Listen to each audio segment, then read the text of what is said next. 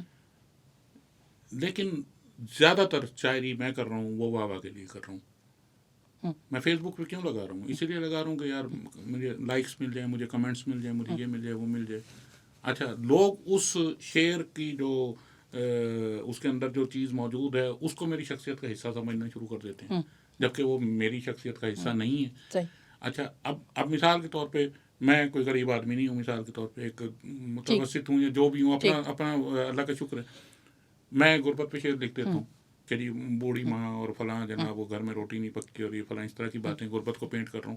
اچھا وہ میرا اپنی واردات نہیں ہے، لیکن میں نے وہ کہیں واقعہ دیکھا سنا، اس کو آبزرو کیا، اور اس کو جو ہے میں نے انہیل کیا، اور اس مشاہدے کو اپنی طاقت کے ذریعے، اپنی تخیل کے ذریعے میں صفحے پر لے آیا. وہ میری واردات نہیں ہے، اور نہ مجھے اس طرح کے ماحول میں جینا پسند ہے. ہو سکتا ہے کہ میں اس شعر میں یہ کہہ رہا ہوں کہ مجھے تو وہ کچا گھر اور ماں جو ہے ماں کا آگوش چاہیے جہاں وہ مجھے سوکھی روٹی پانی میں ڈبو کے کھلا رہی ہو. یہ ایک فینٹیسی تو ہے، لیکن حقیقت میں مجھے یہ ماحول پسند نہیں ہے. نہیں. تو یہ آپ اسے جو مرضی کہہ لیں، منافقت کہہ لیں، جو مرضی کہہ لیں، لیکن بہرحال شاعر کیونکہ مشاہدے کا آدمی ہوتا ہے، اس کا مشاہدہ طاقتور ہوتا ہے، تو وہ ایسے لگتا ہے کہ جناب شاعر اندر سے جو ہے بڑا درویش ہے. اس کا مطلب یہ ہے کہ خاص بات نہیں ہے کوئی عام آدمی میں، عام پڑھے لکھے آدمی میں یا کسی ادیب شاعر میں، تضاد تو دونوں کی شخصیت میں ہے. میں نہیں سمجھتا کہ کوئی خاص فرق ہے، کوئی فرق نہیں ہے. اچھا آدمی ہے تو وہ چاہے شاعر ہے یا نہیں ہے، اور برا آدمی ہے تو چاہے وہ غیر شاعر ہے، وہ برابر ہے. جی جی جی. اس میں کوئی اسٹینڈرڈ نہیں کہ شاعر ہوگا تو وہ لازمی اچھا آدمی ہوگا، ایسا نہیں ہے. اچھا برے ہر اس میں کیٹیگری میں ہوتے ہیں. اچھے شاعر بھی ہیں، اچھے لوگ بھی ہیں، سچے لوگ بھی ہیں. یقیناً سچے لوگ بھی ہوتے ہیں، بہت سارے عام لوگ بھی اچھے بھی ہوتے ہیں، برے بھی ہوتے ہیں، وہ کوئی ایسی بات نہیں ہے. لیکن شاعروں کے لیے یا ادب سے وابستہ لوگوں کے بارے میں یہ بات ہوتی ہے نا کہ یہ بہت سمجھتے ہیں، سائیکالوجی سمجھتے ہیں، حساس ہوتے ہیں، لوگوں کے احساسات سمجھتے ہیں. جبکہ میرا تو میں نے تو دیکھا نہیں کہیں کہ وہ سارے جذبات احساسات گھر میں بھی سمجھ رہے ہوں. نہیں، وہ اس پہ امپلیمنٹ نہیں کریں گے. لیکن وہ ایک جو میں بتا رہا ہوں مشاہدے کی ہماری قوت، جی جی، اور اس کو انہیل کر کے اور اس کو ایکسہیل کرنے کی جو ایک پاور ہے ادبی رنگ میں، صرف وہ ہے کہ ایکسٹرا، وہ ایکسٹرا ہے. بالکل. باقی اور کوئی چیز نہیں. شاعری کو علاج دل سمجھتے ہیں یا فن؟ سیدھی بات ہے. آج اب جو جس اسٹیج پہ میں ہوں تو میں فن کے طور پہ کہہ رہا ہوں. اور پہلے علاج دل شاعری کیسے ہو سکتا ہے؟ آپ لوگوں کی شاعری پڑھ کے بہت سارے لوگوں کا جو ہے نا وہ علاج ہوتا ہے. جی ہوتا ہوگا. لیکن مجھے تو پتہ ہے نا کہ میں نے کس کیفیت میں چیز لکھی ہے. علاج دل تو دیکھیں ہمارا یہ ہوتا ہے کہ ہماری غزل مکمل ہو جائے، ہمارا شعر جیسے آپ نے کہا کہ ایک دن میں نہیں ہو رہا، اب 6 مہینے نہیں ہو رہا، وہ چیز کمپلیٹ ہو جائے تو ہمیں سیٹسفیکشن ہو جاتی ہے کہ یار کمپلیٹ ہو گیا، مکمل ہو گیا، نظم مکمل ہو گئی. یہ ہماری سیٹسفیکشن ضرور ہے.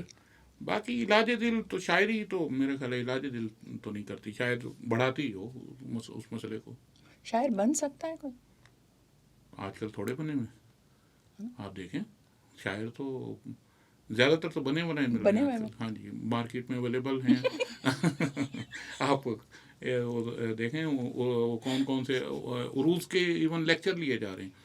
ایک شاعر ہیں وہ استاد ہے، اس نے عروض سیکھ لیا تو وہ لیکچر دے رہا ہے اور اس نے کوئی 2-2 ہزار روپے فیس رکھی ہوئی ہے. اچھا. ہاں جی. اور وہ بچے جو ہیں وہ ان سے عروض سیکھ رہے ہیں اور وہ استاد صاحب عروض سکھا رہے ہیں اور شاعری سکھا رہے ہیں، فن سکھا رہے ہیں. اس طرح نہیں ہوتا. جب شاعر ہم نے بھی استاد کیا، استاد ہم نے ہمارے استاد سے اصلاح لی، لیکن اس وقت لی جب شاعری کی لپک تھی ہمیں کہ شاعری کرنی ہے. پتہ نہیں میں یہ کہہ رہا ہوں ٹھیک ہے یا نہیں ہے، تو انہوں نے ہمیں گائیڈ کیا. یہ تو ایک طریقہ ہے.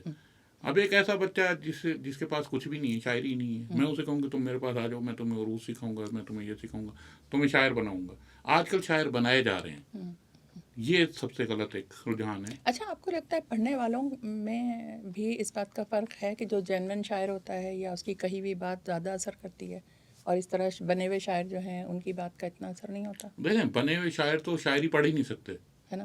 وہ پڑھتے ہیں تو کہیں نہ کہیں ان سے غلطی ہو جائے گی، ٹیکنیکل مسٹیک کر دیں گے، کہیں لفظ وصل ہو رہا ہے تو وہ نہیں پڑھ سکتے، کہیں ترکیب آ رہی ہے تو اس کو اچھا جہاں لفظ دب رہا ہے اس کو کھینچ کے پڑھ لیں گے، جہاں حرف کھینچ کے پڑھنا ہے اس کو دبا لیں گے. وہ پتہ لگتا ہے کہ شاعر نہیں ہے، اور وہ وہی جانتا ہے. اور بعض اوقات شاعر نہیں ہوتے اور بہت اچھے طریقے کے ساتھ بھی وہ پریکٹس کے ذریعے وہ اچھی پڑھ لیتے ہیں. لیکن کہیں نہ کہیں تو ایکسپوز ہونا ہے. بالکل. ہمیں تو ٹی وی چینلوں پہ آج جو جج بن کے بیٹھے ہیں شاعر، اکثر پروگراموں میں جج بنے ہوئے ہیں، تو حالت یہ ہے کہ وہ کوئی نہ کوئی ایسا لمحہ آ جاتا ہے کہ جہاں ان پہ فیصلہ چھوڑا جاتا ہے تو وہ ایک دوسرے کو دیکھ رہے ہوتے ہیں کہ اب اس کا کیا جواب دیں. تو وہ جینین نہیں ہے، سیدھی بات ہے. اچھا، آپ زبان اور ادب کے مستقبل کے بارے میں آپ مطمئن ہیں کہ روشن ہے آگے؟ میں اکثر یہ بات کہتا ہوں کہ ہم اس وقت جس ایرا سے گزر رہے ہیں وہ ڈسٹورشن کا ہے. اچھا. ڈسٹورشن پیریڈ ہے، لیکن مجھے بڑی امید ہے کہ اسی ڈسٹورشن سے کنسٹرکشن نکلے گی. کیوں کہ ٹھیک ہے سوشل میڈیا میں ہڑبونگ مچی ہوئی ہے، لیکن بہت سارے نوجوان، بہت سارے لوگ جو ہیں وہ شاعری کی طرف راغب ہو رہے ہیں، شاعری پڑھنا چاہتے ہیں، شاعری سننا چاہتے ہیں. بے شک اس کا معیار ان کا کچھ اور ہے، لیکن کل کو یہی بچے اچھے شعر کی تلاش میں بھی جائیں گے، یہی بچے آگے جائیں گے. اور تو ان کو روکنا نہیں چاہیے، ان کو میں کہتا ہوں سنپ نہیں کرنا چاہیے. آپ ٹھیک ہے وہ لگے ہوئے ہیں، اور یہ مجھے لگتا ہے کہ یہ ادب کا ایک رستہ نکلے گا کنسٹرکشن کا، اچھا اور وہ پہلے سے بہتر ہوگا. اچھا جی. اچھا. سوشل میڈیا سے شاعری کو کوئی نقصان ہو رہا ہے یا فائدہ ہو رہا ہے؟ سوشل میڈیا سے شاعری کو نقصان زیادہ ہو رہا ہے، فائدہ اچھا کم ہو رہا ہے. اچھا. فائدہ بھی ہو رہا ہے لیکن نقصان زیادہ ہے. کیا نقصان؟ دیکھیں نقصان یہ ہے کہ اب سوشل میڈیا کی وجہ سے بہت سارے، جیسے ابھی ہم نے بات کی، شاعر بنائے جا رہے ہیں، تو وہ شاعر بن کے سوشل میڈیا پہ آ گئے، ٹھیک. ایون ایوارڈ لے گئے. آپ حیران ہوں گی کہ وہ لوگ ایوارڈ بھی دے چکے ہیں. میرے سامنے بٹھائیے، میں ایک مصرع دیتا ہوں، ذرا اس پہ مصرع لگا کے دکھا دیں. نہیں لگا سکیں گے، اور پتہ لگے گا جناب وہ صدارتی ایوارڈ بھی دے ایوارڈ چکے لے ہیں. کے بالکل. تو اس کا کیا یہ نقصان نہیں ہے تو کیا ہے. اور سوشل میڈیا ہی وہ واحد پلیٹ فارم ہے جہاں آپ کے لائک سبسکرائب بھی بک رہے ہیں. ٹھیک ہے جی. جو ایک جینین شاعر ہے، سینئر شاعر ٹھیک. ہے، اس کی پوسٹ لگے گی تو پتہ لگے گا کہ 2 دنوں میں اس کہ کے وہ 20 جی کمنٹس ہیں. اور ایک متشاعر ہے تو اس کے 1200-1500 لائکس بھی ہیں، اور متشاعرہ ہے تو اس سے بھی زیادہ ہیں اس کے. بالکل. تو اس کا کیا علاج ہے؟ ابھی پچھلے دنوں ایک اس پہ ہی دیکھا میں نے، سوشل میڈیا پہ ہی، لاہور میں کسی شاعرہ کو سونے کا تاج پہنایا گیا جی. اور وہ اس کے اوپر اتنی لیدے ہو رہی تھی کہ جی یہ اس سونے کے تاج سے آپ کوئی اور کام بھی کر سکتے تھے، کس کو دیا؟ ان کو کوئی جانتا نہیں، کوئی وہ جو آپ بات کہہ رہے ہیں وہ وہی والی بات ہے. اچھا، اس واقعے سے میں تو ناواقف ہوں، جی لیکن افسوسناک. لیکن جی بالکل ابھی کچھ افسوسناک. پچھلے ہفتے کی بات ہے یہ، اور جی. واقعی بہت بہت افسوسناک بات ہے یہ، جی. طاہر فضول. اچھا، تنقید سے آپ متاثر ہوتے ہیں؟ اچھی تنقید سے. کس طرح؟ اور اس کی جو پرسنٹیج ہے وہ میرا خیال ہے 2-3% ہوگی جس سے میں متاثر ہوتا ہوں، جس کو میں سمجھتا ہوں کہ یہ ٹھیک ہے. ادروائز تنقید کے نام پہ کیا ہو رہا ہے ہمارے ملک میں؟ یہاں مضامین 8-8 10 20 صفحات کے لکھے جاتے ہیں تنقید کے حوالے سے، کتاب کے حوالے سے. اچھا، اس میں ساری 2 نمبری چل رہی ہے، معذرت کے ساتھ تنقید نگاروں سے.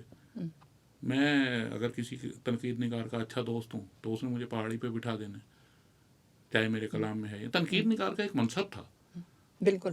اور اس نے اس منصب کے حوالے سے کام کرنا تھا.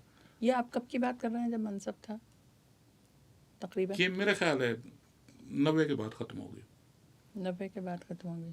میرا نہیں خیال کہ اس کے بعد، کیونکہ یہ 90 کے بعد ہی گلوبلائزیشن کا وہ دور آیا، اور جیسے وہ دور آیا تو ہر چیز میڈیا میٹ ہو گئی. اچھا، اس سے پہلے کیا لابی سسٹم تھا؟ لابنگ تھی، لیکن پازیٹیو لابنگ تھی. اچھا، پازیٹیو لابنگ تھی. دیکھیں آپ اور میرا رفٹ ہے، مثال کے طور پہ ادبی رفٹ ہے. آپ اپنی تنظیم سے، آپ کے اپنے نظریات ہیں، میرے اپنے، ہمارے جو کنٹراڈکشن ہے، بے شک ہم ایک دوسرے پہ کیچڑ بھی اچھال رہے ہیں، لیکن آپ کا میں مقابلہ کیسے کروں گا کہ میں آپ سے اچھا شیئر کہوں بالکل، اور آپ مجھ سے اچھا شیئر کہیں. آپ کا جو گروپ ہے 10 لوگوں کا اور میرا گروپ ہے 12 لوگوں کا، تو ہم ایک دوسرے سے سبقت لے جانے کی کوشش کریں گے ادب میں، شعر کے حوالے سے، اپنی تخلیقات کے حوالے سے. آج کل تو تخلیقات والی بات ہی نہیں ہے. آج کل تو وہ جس کو بہت زیادہ اچھی گالیاں آتی ہیں وہ کامیاب ہے. اچھا، ویسے تنقید پہلے شاید تنقید برائے اصلاح ہوا کرتی تھی. جی جی جی. اور اب تو بس تنقید برائے تنقید ہی رہ گئی ہے. اچھا، وہ تنقیدی مضامین بھی تنقید کے ہی حوالے سے ہوتے ہیں. جی جی. کوئی بہت کم ایسا ہوتا ہے کہ اچھا جی افضل خان کی شاعری میں فلاں عناصر یا فلاں شاعری میں یہ وہ چیز نہیں ہوتی. اب کیا ہو رہا ہے، قاری اساس تنقید میں عصری عوامل، تو اس کو پڑھ کے میں نے کیا کرنا ہے؟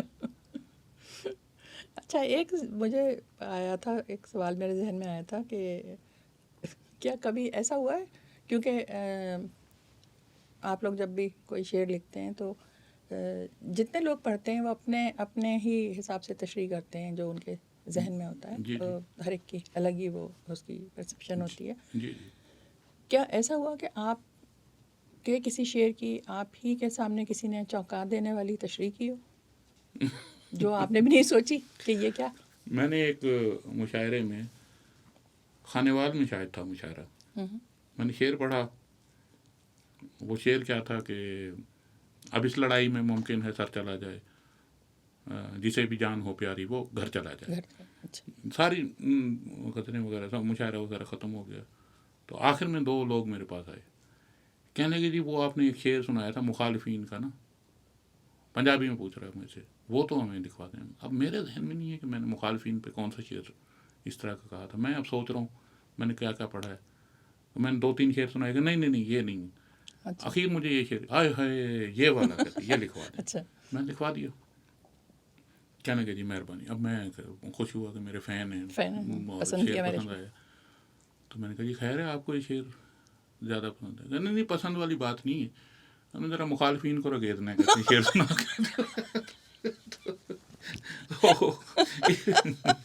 شعر اس کام بھی آ انہوں جاتا نے، ہاں صحیح بات ہے، انہوں نے اچھی تشریح کر دی.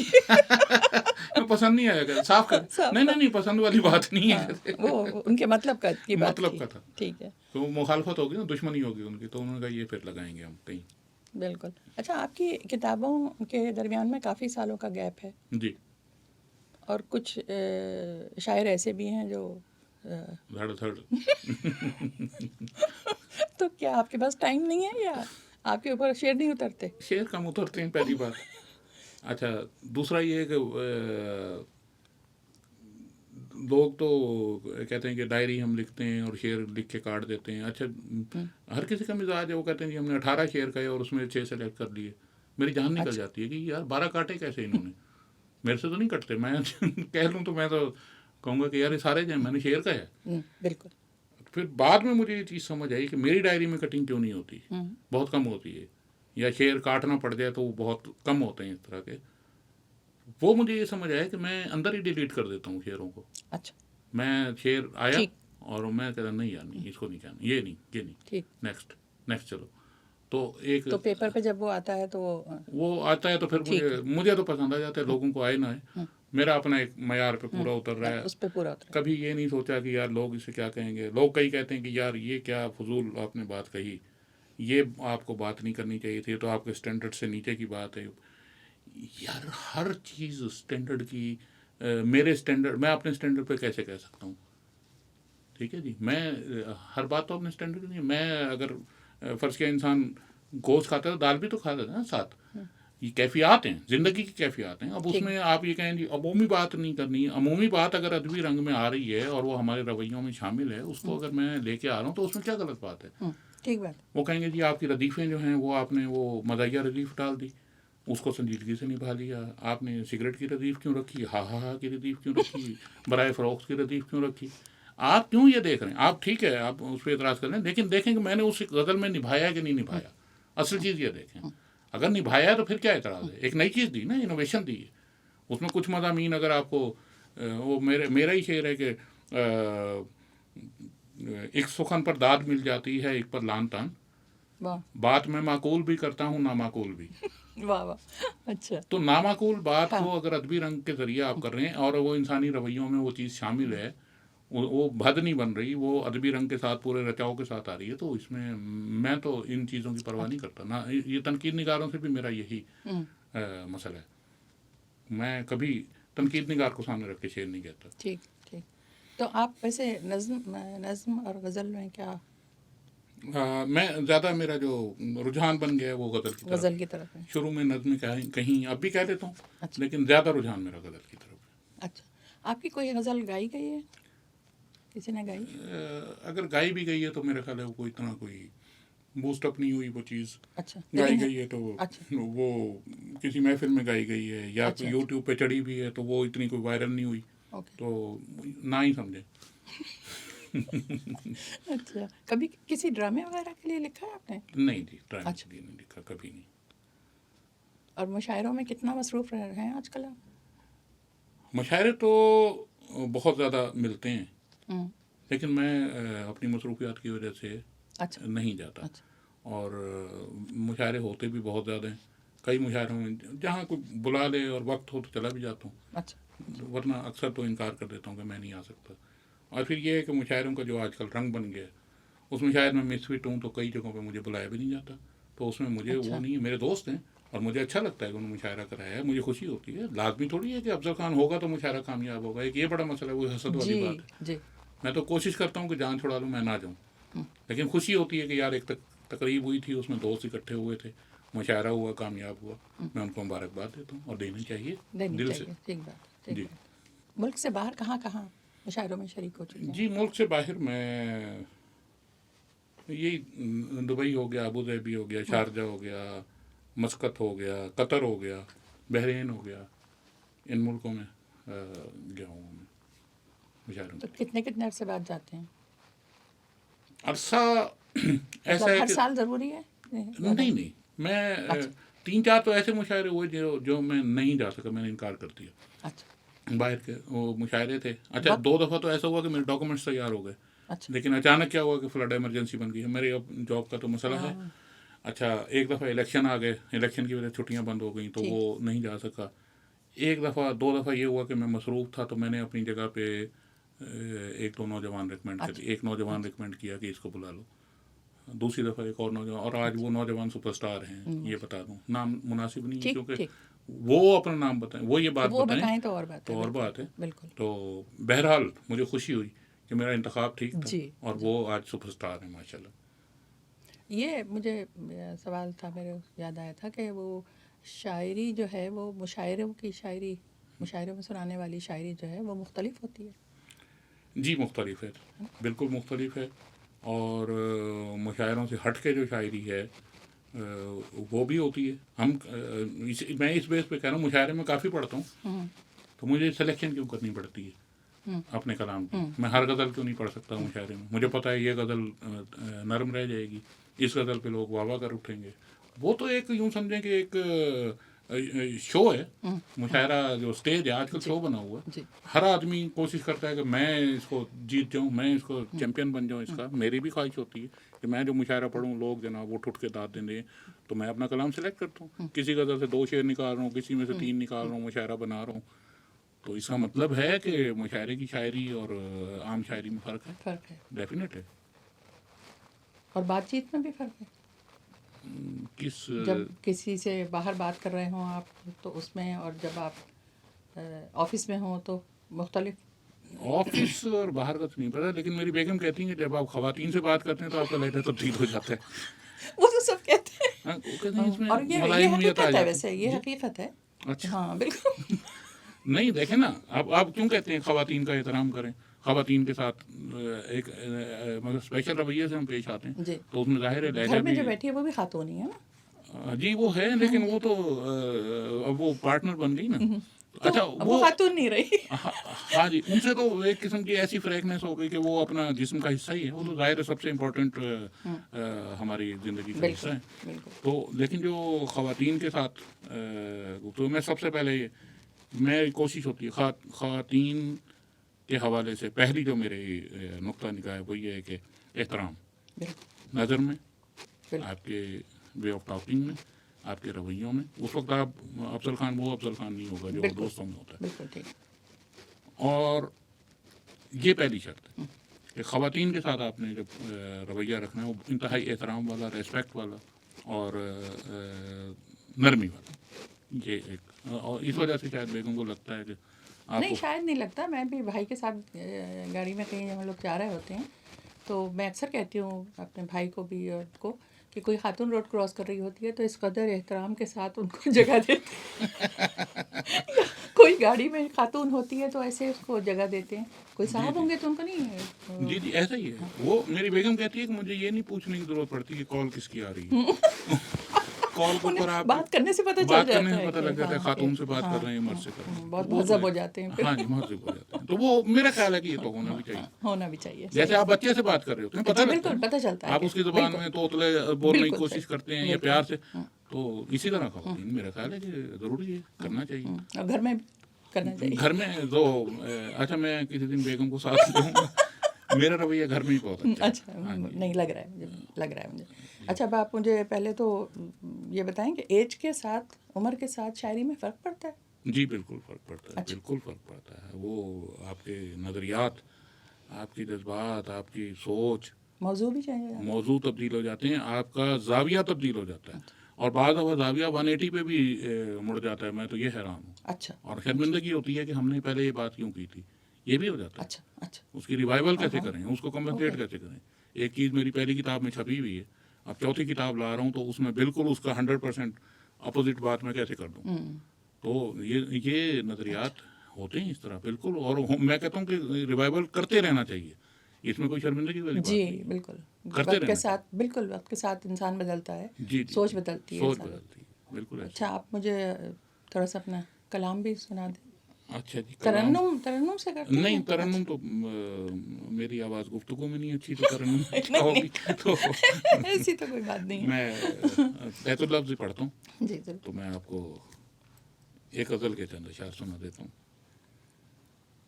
کہ کچھ بھی نہ سہی ضبط کی تضحیق تو ہے نا, کچھ بھی نہ سہی ضبط کی تضحیق تو ہے نا, پوچھے جو کوئی ہم سے کہ سب ٹھیک تو ہے نا, واہ واہ, کچھ بھی نہ سہی ضبط کی تضحیق تو بہت ہے اچھا, نا, بہت اچھا. پوچھے جو کوئی ہم سے کہ سب ٹھیک تو ہے نا, اور چھونے کی تمنا تھی مگر باز رہا میں, چھونے کی تمنا تھی مگر باز رہا میں, دی دل کو تسلی کہ وہ نزدیک تو ہے نا. بھائی واہ, بہت اچھا. بہت شکریہ. چھونے کی تمنا تھی مگر باز رہا میں, دی دل کو تسلی کہ وہ نزدیک تو ہے نا, اور تجھ سہمے ہوئے چاند کو چھوڑاؤں میں گھر تک, تجھ سہمے ہوئے چاند کو چھوڑاؤں میں گھر تک, کچھ اور نہ ہو راستہ تاریک تو ہے نا, بہت تجھ سہمے ہوئے چاند کو چھوڑاؤں میں گھر تک, کچھ اور نہ ہو راستہ تاریک تو ہے نا, اور اے زیست وضاحت نہیں دے داد کہ میں نے, بہت اچھا. اے زیست وضاحت نہیں دے داد کہ میں نے, نقطہ جو اٹھایا ہے وہ باریک تو ہے نا. بہت اچھا, بہت اچھا, بہت شکریہ. بہت اچھا. اے زیست وضاحت نہیں دے داد کہ میں نے, نقطہ جو اٹھایا ہے وہ باریک تو ہے نا, اور کیسے میں کروں صبر کہ تیرا یہ دلاسا, کیسے میں کروں صبر کہ تیرا یہ دلاسا, خوددار طبیعت کے لیے بھیک تو ہے نا, بہت اچھا. کیسے میں کروں صبر کہ تیرا یہ دلاسا, خوددار طبیعت کے لیے بھیک تو ہے نا, اور اندھی ہو تو کامل ہے محبت نہ عقیدت, اچھا. اندھی ہو تو کامل ہے محبت نہ عقیدت, حد درجہ یقین باعث تشکیق تو ہے نا, صحیح.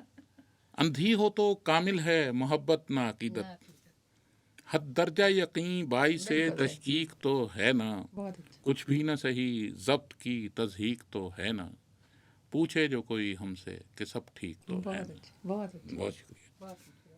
وہ جو آپ کا ایک مجھے مصرع اب جو پتھر ہے جی آدمی تھا کبھی, یہ غزل ہے پوری؟ جی غزل ہے. یہ مجھے ضرور چاہیے. جی میں آپ کو سناتا ہوں کہ یہ محبت ہے بند غار میاں, یہ محبت ہے بند غار میاں, ہو رہے ہو کہاں فرار میاں, واہ. یہ محبت ہے بند غار میاں, ہو رہے ہو کہاں فرار میاں, اور کوئی غم گدگدا رہا ہے کیا, کوئی غم گدگدا رہا ہے کیا, ہنس رہے ہو جو بار بار میاں, واہ. کوئی غم گدگدا رہا ہے کیا, بہت اچھا. ہنس رہے ہو جو بار بار میاں, اور کسی گنتی میں ہم نہیں آتے, کسی گنتی میں ہم نہیں آتے, کیجئے خود کو کیا شمار میاں, ارے کسی گنتی میں ہم نہیں آتے, کیجئے خود کو کیا شمار میاں, اور اپنی باری بھی آ ہی جائے گی, اپنی باری بھی آ ہی جائے گی, توڑنی کس لیے قطار میاں, واہ واہ, بہت اچھا, بہت اچھا, بہت اچھا. اپنی باری بھی آ ہی جائے گی, توڑنی کس لیے قطار میاں, اب جو پتھر ہے آدمی تھا کبھی, اب جو پتھر ہے آدمی تھا کبھی, اس کو کہتے ہیں انتظار میاں, بہت خوبصورت, بہت خوبصورت. اب جو پتھر ہے آدمی تھا کبھی, اس کو کہتے ہیں انتظار میاں, یہ محبت ہے بند غار میاں, ہو رہے ہو کہاں فرار میاں. بہت اچھا. بہت شکریہ. آپ کی اپنی پسند کی کوئی خاص پسند کی کوئی غزل؟ اچھا میں ساری پسند کی ہیں نہیں مطلب اپنی ظاہر ہے اپنا کلام ہے. نہیں, میں شاید جس شعر یا جس غزل کے لیے مجھے شاعری کا فن اللہ میاں نے عطا کیا, ابھی تک شاید وہ کہی نہیں میں نے, اچھا. تو میں کیسے کہوں کہ پسندیدہ, نہیں پسندیدہ کچھ نہیں, بس جو ناپسندیدہ ہے وہ ساری ہیں, پھر تو میں تینوں کتابیں لے آتا ہوں ساری سننے. تو ناپسندیدہ دیکھیں ایک سیٹسفیکشن ہوتی ہے. انسان کا ایک معیار ہوتا ہے, لیول ہوتا ہے. اس لیول پہ جو چیز آ جاتی ہے آدمی کہتا ہے کہ دیٹس اوکے. اس معیار سے جو نیچے ہوتی ہے, ٹھیک, اور بعض دفعہ اس معیار سے تھوڑا سا اوپر بھی چیز چلی بالکل, جاتی ہے, آدمی حیران ہوتا ہے کہ یار یہ تھوڑی آؤٹ اسٹینڈنگ ہو گئی. یہ چیز ہے. باقی پسند ناپسند اپنی چیز کو, اپنی تخلیق, ویسے تو ساری تخلیق پیاری جی ہوتی جی ہے, بالکل. لیکن کوئی میرا نہیں خیال کہ اچھا, کہ میں ابھی تو تک کہوں کہ میں ایسی کوئی چیز کہہ لیے جو واقعی مجھے پسند ہے. نظم کے کوئی چند اشعار؟ نظم کہے ہوئے عرصہ ہو گیا. اچھا, ایک نظم میں چلیں وہ کچھ اس کی لائنیں یاد آ جائیں گی, کیونکہ پڑھتا نہیں ہوں نظمیں میں, تو میرا خیال ہے اس کو بھی رہنے دیں, کیونکہ اس کا عنوان کچھ ایسا کنٹروورشل ہے, تو اس کو میرا خیال حالانکہ اسے ہونا چاہیے. نہیں, وہ کنٹروورشل کسی مذہبی اس حوالے سے, اچھا اچھا, وہ سماجی حوالے سے. ٹھیک ہے, ٹھیک ٹھیک. اچھا یہ بتائیے, آپ کسی شاعر سے متاثر ہیں؟ جی میں بالکل, میں سب سے پہلے میں روحانی استاد مانتا ہوں مرزا غالب صاحب کو. انہیں پڑھا, اور جو حظ مرزا غالب کے کلام سے مجھے ملتا ہے, اور جتنی دفعہ پڑھتا ہوں اتنی تہیں کھلتی ہیں. بالکل. میر صاحب کو پڑھتا ہوں اتنی تہیں کھلتی ہیں. اچھا, داغ صاحب جو ہیں ان کو پڑھتا ہوں تو زبان کے حوالے سے گرہیں کھلتی ہیں میرے اندر کی. زبان کے جو جتنی صاف اور جتنی خوبصورت زبان داغ صاحب نے استعمال کی, کسی نے نہیں کی. آپ کی اپنی زبان کیا ہے؟ جو یہی ہے جو بول رہا ہوں, اردو. جی اردو. اردو ہی ہے. جی اردو. بھاولپور میں سرائکی بتایا. جی سرائکی ہے. سرائکی میں کی کبھی کوئی شاعری؟ نہیں, سرائکی میں شاعری نہیں کی. سرائکی پنجابی میں بھی نہیں کی, حالانکہ میری جو والدہ کی زبان ہے وہ پنجابی اسپیکنگ تھی. اچھا, والد اردو اسپیکنگ تھے, تو پنجابی میں بھی کوئی خاص کام نہیں کیا. سرائکی میرا خطہ ہے. سرائکی میں بھی یہ رجحان کی بات ہے کہ نہیں ہوئی, ورنہ زبانیں مجھے ساری بہت پیاری لگتی ہیں, خوبصورت زبانیں. نہیں اردو ہے بھی بہت, مطلب آپ لوگوں کے پاس تو الفاظ بہت ہوتے ہیں نا اردو کے, تو اردو تو جی جی بالکل. آپ کا بے حد شکریہ افضل صاحب, بہت شکریہ آپ کا, بہت مہربانی. بہت ٹائم دیا. آپ کا شکریہ کہ آپ نے یاد کیا, بلایا, عزت دی. نہیں, وہ آپ کا انتخاب جو ہے وہ بالکل صحیح ثابت ہوا. بہت شکریہ. بہت شکریہ آپ کا. بہت تھینک یو. Thank you.